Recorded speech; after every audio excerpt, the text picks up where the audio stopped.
उपमुख्यमंत्री अजित पवार यांचं अपघाती काल निधन झालं होतं आणि त्यानंतर महाराष्ट्र नव्हे तर देशात संपूर्ण हाहाकार पसरला होता. आपला राजा, आपला दादा गमावलाय या संपूर्ण कार्यकर्ते असतील, त्यांचे चाहते असतील, त्यांच्या मनामध्ये ही गोष्ट एक शब्द बनून गेली होती. मी सध्या बारामतीच्या पुरंदर चौकामध्ये आहे. सध्या पुरंदर चौकामध्ये आपण बघू शकतात की बॅनर इथे लावण्यात आलेले आहे. निशब्द अशा प्रकारचे या बॅनरवर लिहिलेले आहे. अजित पवार यांचा फोटो, स्वर्गवासी अजितदादा पवार, भावपूर्ण श्रद्धांजली त्यांना अशी या बॅनरच्या माध्यमातून देण्यात आलेली आहे. एकंदरीत पाहायला गेलं तर संपूर्ण बारामतीमध्ये सध्या शुकशुकाट असल्याचं आपल्याला पाहायला मिळते.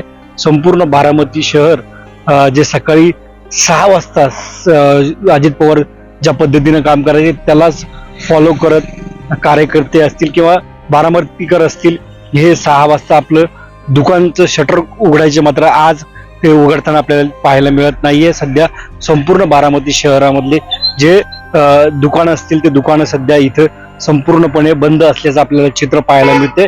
सध्या एक समोर आपण बॅनर बघू शकतात की त्या बॅनरवर उल्लेख केलेला आहे, मी बारामतीचा आहे, हे सांगायची माज आज संपला आहे, अशा पद्धतीचा उल्लेख याच्यामध्ये करण्यात आलेला आहे. आणि दुसरीकडे जनतेसाठी उभा राहणं, नेतृत्व महाराष्ट्र कधीही विसरणार नाही, अशा प्रकारच्या या बॅनरमध्ये लिहिण्यात आलेले. एकंदरीत पाहायला गेलं तर ज्या भावना कार्यकर्त्याच्या आहेत त्या भावना आपण या बॅनरच्या माध्यमातून पाहत आहोत. आणि एकंदरीत संपूर्ण बारामतीकरांनी शोक जे आहे ते पाळल्याचं आपल्याला पाहायला मिळते. आणि या संपूर्ण बारामतीकरांच्या काय भावना आहेत हे देखील जाणून घेऊ. दादा, तुमचं नाव काय? अनिल नारायण तावरे. काय हो दादा गेलेत, काय भावना आहेत? दादा गेले ना, काश नाही व्हायला पाहिजे. दादाचं फार हे प्रेम होतं बारामतीकरांच्या. नंतर शनिवार रविवारी माझी शनी मंदिरपाशी गाठ पडली. मी साधारण माणूस जरी नमस्कार केला तरी मला खाली वाकून नमस्कार करायचे, असा दादाचा स्वभाव होता. कधी कोणाचाही केलं नाही. दादा एक मला तुमच्यावर फोटो घ्यायचा आहे की लगेच एवढं. मग सिद्धेश्वर मंदिरमध्ये कार्यक्रम तिथे फोटो काढल्यात. दादांनी असं काय केलं बारामतीमध्ये कोणी करू शकणार नाही. भावना काय दादा बद्दलचा एखादा किस्सा तुम्हाला काय आठवतो? दादा म्हणजे नाही, पण पवार साहेबांमध्ये होता. एकदा मी माझी सासवडी धुळ्याकडची, तर धुळ्याकडनं मी माझा मुलगा येत होतो, तर चाळीसगाव एक्सप्रेस मध्ये गाडीने सिग्नल दिला. मुलगा पेटी माझ्यावर, तर मिलिटरीच्या डब्यामध्ये गेलो. त्या मिलिटरीवाले कुठं जायचं म्हणून बारामतीच्या म्हणजे का साहेबांच्या गावाचे घ्या, त्यांना घ्या. मिलिटरीवाले स्वतः माझं सामान घेऊन होतं. मला डाऊन म्हणते अभिमान वाटतो पवार साहेबांना. खरंच दादा झालं, पवार साहेब झाले, कधी बारामती पुष्कळ केलं त्यांनी. बारामतीचा विकास ज्या पद्धतीनं अजित पवारांनी डेव्हलप केलाय, एअरपोर्ट सारखं बस स्टॉप इथं दिलेले आहे, विविध सुविधा इथं म्हणजे आपण बाकीच्या तालुक्यामध्ये बघायला गेलं ना, ज्या पद्धतीने विकास झालेला नाही, मात्र बारामतीचा भविष्यात होईल असं वाटतं. आणखी काय बारामतीकर आहेत? दादा, तुमचं नाव काय? माझं नाव हनुमंत माने. काय भावना येतो? दादा हे प्रत्येक माणसाच्या शब्दामध्ये दादा आहेत. दादानं जो इथे विकास केला तो विकास कुठल्याही तालुक्यात झाला नाही ना, देशातल्या कुठल्या गावात झाला नाही. हा विकास इथून पुढे होईल की नाही सांगता येत नाही, पण पवार फॅमिलीची मागं बारामती कायम राहील. नाळ बारामतीकरांची शेवटी ज्या वेळेस असं म्हणू नये, पण निदान त्यांचं झालं बारामतीमध्येच, त्यांनी अखेरचा श्वास घेतलाय. जी नाळ होती बारामतीकरांची ती कुठेतरी उणीव जी आहे ती आता त्याबद्दल काय?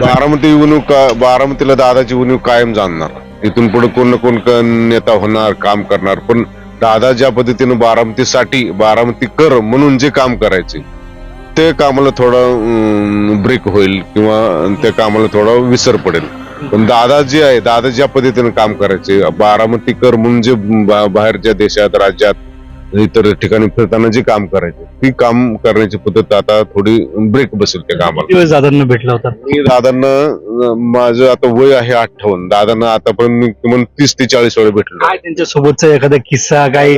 दादा मिश्किल होते, दादा आम्हाला पत्रकाराला भेटायचे मिश्किलपणे बोलून जाईल. तुमचा काही आठवणीचा किस्सा आहे? माझा किस्सा असा आहे की 2012 साली माझ्या मिसेसची कॅन्सरमुळे ऑफ झाले, तर त्या मिसेसच्या कॅन्सरच्या उपचारासाठी मला मदत पाहिजे होती. तर मी दादांना सोयीला पहाटे जाऊन भेटलो. तर दादानं मला सांगितलं की तू राष्ट्रवादी ऑफिसला ये, तिथे मी तुला सगळं काय आहे ती मदत करेल. तिथे गेल्यानंतर दादानं माझे सगळे डॉक्युमेंट पाहिले, सगळं पाहिलं. त्या क्षणी दादानं मला ते सगळं कॅन्सर आजाराच्या उपचारासाठी मदत केली.